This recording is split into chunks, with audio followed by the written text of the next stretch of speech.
அது வந்து ஒரு முதலமைச்சருடைய பேச்சு மாதிரியே இல்லை. அது அவர் வந்து சட்டமன்றத்தில் வந்து அவரால் பேச முடியாத அந்த இயலாமையை அந்த மேடையில் வெளிப்படுத்தினார். அவ்வளோதான்.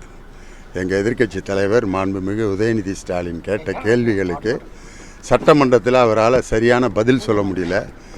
அந்த முக இறுக்கத்திலே தெரிஞ்சது இது ஏதாவது அடுத்த மேடையில் வந்து இந்த மாதிரி வெளிப்படுத்துவாருன்ட்டு. அதனால் எல்லா மக்களும் அவருடைய பேச்சை வந்து ரசிக்கலை. அது வந்து ஒரு உணர்ச்சியை தூண்டுகிற பேச்சு மாதிரி தான் இருந்ததே ஒழிய அவர் பயன்படுத்தின வார்த்தைகள் எல்லாமே ஒரு முதலமைச்சர் பயன்படுத்தக்கூடாத வார்த்தைகள். அல்லு சில்லு, கவர்ச்சிக்காக எனக்கு ஓட்டு போட்டாங்க, நான் என்ன அப்படின்ட்டு ஒரு கேப் விட்டார். அதை ஃபில்லப் பண்ணியிருக்கலாம் அவர். அந்த கேப்பில் வந்து என்ன வேணாலும் நம்ம வந்து அதை கற்பனை பண்ணிக்கலாம். அதே மாதிரி இன்னொரு வார்த்தை சொன்னார், நல்லா வந்துடும் பார்த்துக்குங்க அப்படின்னு சொல்லி. என்ன வந்துடும்? ஒரு முதலமைச்சர் வாயில் வந்து நல்லா வந்துடும்னாக்க எதுவும் தகாத வார்த்தைகளை சொல்ல போகிறாரா? அவர் வந்து சட்டமன்றத்தில் அவரால் எதிர்க்கட்சி தலைவரை ஃபேஸ் பண்ண முடியாத அந்த இயலாமையை திருச்சியில் வெளிப்படுத்தினார். அது வந்து எல்லாத்துக்குமே நல்லா தெரிஞ்சது. இப்படி 20 நாளைக்கு ஒரு தடவை மேடையில் பேப்பரை வச்சு வாசிக்கிற முதலமைச்சர் வந்து மக்கள் எதுக்கு தேர்ந்தெடுத்தோம் அப்படின்ட்டு இன்றைக்கி எல்லோரும் ரொம்ப ஃபீல் பண்ணிகிட்ருக்காங்க. இது வந்து சினிமா கவர்ச்சி அப்படிங்கிறது வந்து அவர் எத்தனை தடவை வந்து அவர் தலைகளானாலும் சினிமா கவர்ச்சியில் தான் வந்து ஓட்டு போட்டாங்க. காரணம் என்னென்னா, அவர் வந்து விஜய் உங்களுக்கு எதுக்காக பிடிக்கும், மக்களுக்கு எப்படி அறிமுகமானார்? முதல்ல ஒரு போராட்ட தலைவரை அறிமுகமானாரா, அரசியல் தலைவரை அறிமுகமானாரா, இல்லை காவேரி பிரச்சனைக்காக ஏதாவது போராடி இருக்காரா, நீட் தேர்வுக்கு எதிராக ஏதாவது போராடி இருக்காரா? எந்த விதமான மக்கள் பிரச்சனைகளையும் அறிமுகமாகாத ஒருத்தர் இன்றைக்கி மக்களுக்கு எப்படி அறிமுகமானார்? சினிமா மூலம் தானே அறிமுகமானார்.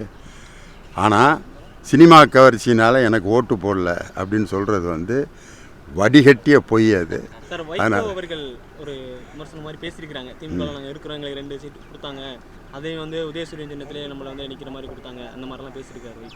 வைக்கவும் தாவேக்காக ஆதரவு தெரிவிக்க முடியலன்ட்டு ஒரு வருத்தத்தை தெரிவிச்சிருக்காங்க. எல்லாருமே இப்போ கூட்டணி கட்சிகளில் இருந்த நம்ம விடுதலை சிறுத்தைகள், IUML எல்லாருமே வந்து அந்த கட்சிக்கு இப்போ ஆதரவு தெரிவித்து மந்திரி பதவியெல்லாம் வாங்கியிருக்கிறாங்க.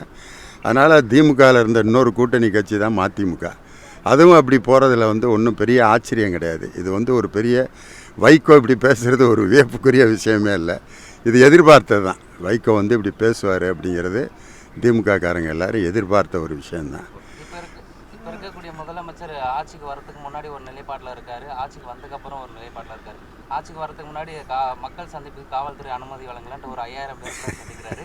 திருச்சியிலையுமே அந்த 5000 பேர் மட்டும்தான். அவர்கிட்ட இன்னைக்கு மக்கள் ரொம்ப வெறுக்கிறது இந்த மயான அமைதி தான். எதுக்காக இப்படி 20 நாள் அமைதியாக இருக்கார், எதுக்குமே பதில் சொல்லாமல் இருக்கார்? ஒரு முதலமைச்சர் இப்படி அமைதியாக இருக்கிறது வந்து மக்களுக்கு மிகப்பெரிய வெறுப்பை தான் கொடுக்கும். ஒரு 20 நாள் 30 நாளைக்கு ஒரு தடவை மேடையில் பேசுகிறது, திருப்பி அமைதியாகவே இருக்கிறது, எந்த பிரச்சனைகளுக்கும் இது வரைக்கும் அவர் பதில் சொல்ல. திருவள்ளுவருடைய காவி ஆடை அணிஞ்சதுக்கு பதில் சொல்ல, மேகதாது அணைக்கு பதில் சொல்ல, அதே மாதிரி இப்போ மத்திய அரசு அறிவிச்சிருக்கக்கூடிய தொகுதி மறுசீரமைப்புக்கு பதில் சொல்ல, எதுக்குமே அவர் வந்து பதில் சொல்லாமல் கல்வி PM ஸ்ரீ ஸ்கூல்ஸ் ஆரம்பிக்க போகுது, அதுக்கு எதுவுமே பதில் சொல்ல. நீட் தேர்வுக்கு என்ன செய்ய போகிறாரு, பதில் சொல்ல. எதையுமே சொல்லாமல் DMK vs TVK. இது வந்து எப்போ இது எலெக்ஷனுக்கு முன்னாடி பேச வேண்டியது, எலெக்ஷனுக்கு பிறகு ஏன் அப்படி பேசுகிறாருன்னு தெரியல. காரணம் அதை தவிர அவருக்கு வேறு எதுவுமே தெரியல அப்படிங்கிறது அவருடைய குளோபல் இக்னரன்ஸை வந்து வெளிப்படுத்திட்டார் திருச்சி. ஆமாம், செய்தியாளரை சந்திக்கிறது தான் வந்து மக்களுக்கும் ஒரு ஆட்சி தலைவர்களுக்கு இடையில பாலமாக இருக்கிறதே நீங்கள் தான். ஆனால் உங்களை அவர் சந்திக்க மாட்டேன்னு சொல்கிறது மக்களை சந்திக்கிறதுக்கு தயாராக இல்லைன்னு அர்த்தம். அதனால் இப்படி ஒரு இன்வேலிட் முதலமைச்சர். அதனால் அவர் வந்து அவருடைய இயலாமை வந்து தொடர்ந்து வெளிப்பட்டுக்கிட்டே இருக்கு. அவர் வந்து ஒரு நடிகர் தான் அப்படிங்கிறத தொடர்ந்து நிரூபிச்சுக்கிட்டே இருக்கார். அவர் ஒரு அரசியல் தலைவருங்கிறத மறந்துடுறார்.